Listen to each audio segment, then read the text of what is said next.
ইমোশনটা আসলে মুখে বলা মুশকিল, কঠিন হবে, কারণ এ ধরনের অ্যাচিভমেন্ট আমার কাছে ব্যক্তিগতভাবে আমার কাছে বাংলাদেশ ক্রিকেটের ওয়ান অফ দ্য বেস্ট। হ্যাঁ, আমাদের ডক্টর ইউনূস স্যার কল করেছিলেন, কংগ্রেচুলেশন জানিয়েছেন। সেদিনও বলেছিলাম এই কথাটা। আমার মনে হয় এই জয়টা দেশের মানুষের জন্য অনেক আনন্দ বয়ে আনবে।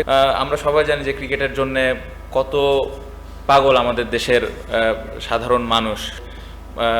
মুভমেন্ট আমার কাছে মনে হয়। আর মুশফিক ভাই, সাকিব ভাই যখন ব্যাটিং করছিল, আমরা সবাই ড্রেসিং রুম থেকে যাচ্ছিলাম যে এই দুজনই খেলাটা শেষ করুক। এত বছর ধরে ওনারা বাংলাদেশের হয়ে খেলছেন, কত ম্যাচ জিতিয়েছেন, বাট এ ধরনের ম্যাচ জেতা একটা অনেক স্পেশাল, এবং আমরা সবাই যাচ্ছিলাম এবং আলহামদুলিল্লাহ সবাই অনেক খুশি।